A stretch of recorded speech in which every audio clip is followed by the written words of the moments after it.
물건을 들거나 문고리를 돌릴 때 팔꿈치 바깥쪽이 찌릿하게 아팠던 경험 한 번쯤 있으실 겁니다.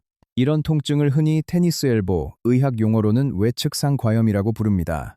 이름은 테니스지만 실제로는 운동과 상관없이 주부, 사무직, 요리사처럼 손목을 자주 쓰는 분들에게 더 흔하게 나타납니다.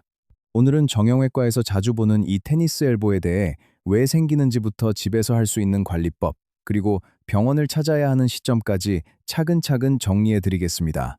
이 영상은 이해를 돕기 위한 건강 정보이며 정확한 진단은 진료를 통해 받으셔야 한다는 점을 먼저 말씀드립니다.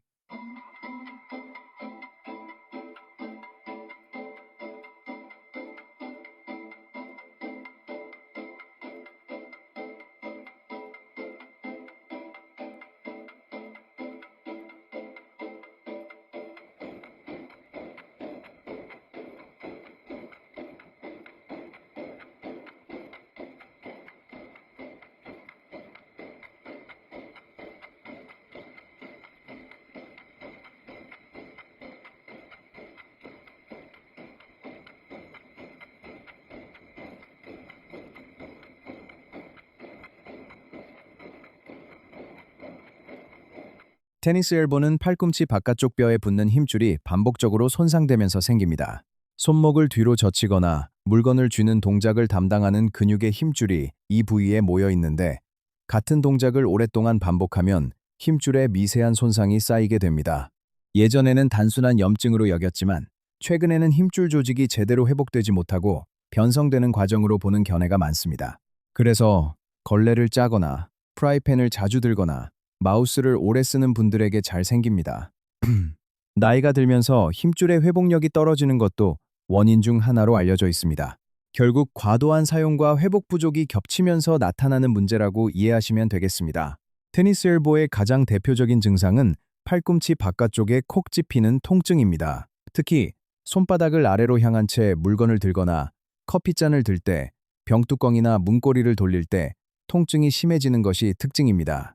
통증이 팔 아래쪽으로 뻗어 내려가는 느낌이 들기도 합니다. 간단한 자가 확인 방법도 있습니다. 팔꿈치를 편 상태에서 손목을 위로 젖히는 힘을 줄 때, 또는 가운종 손가락을 아래로 눌러 저항할 때 바깥쪽 통증이 재현된다면 테니스 엘보를 의심해 볼 수 있습니다. 다만 이 방법은 참고용일 뿐이며 정확한 판단은 진료를 통해 확인하시는 것이 좋습니다. 팔꿈치 통증이라고 해서 모두 테니스 엘보는 아닙니다. 흔히 혼동되는 것이 골프 엘보인데, 이것은 팔꿈치 안쪽에 통증이 생기는 내측 상과염으로 위치가 반대입니다.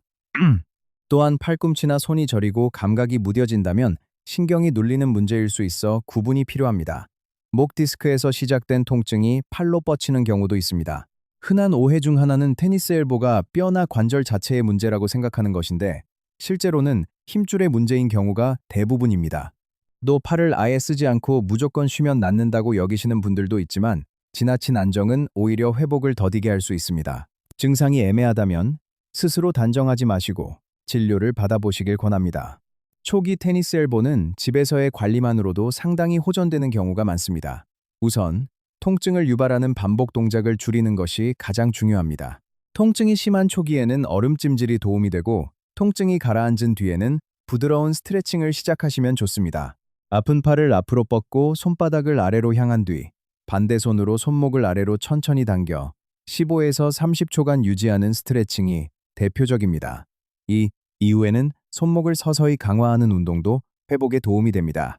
팔꿈치 아래쪽에 착용하는 밴드형 보호대는 힘줄에 가해지는 부담을 분산해 줄 수 있습니다. 다만 통증을 참으면서 무리하게 하시면 안 되고, 아프지 않은 범위에서 꾸준히 하시는 것이 핵심입니다.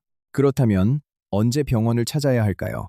몇 주간 집에서 관리해도 통증이 나아지지 않거나 오히려 심해질 때, 팔에 힘이 빠지거나 저림과 감각 이상이 동반될 때, 밤에 잠을 방해할 정도로 통증이 심할 때는 진료를 받아보시는 것이 좋습니다.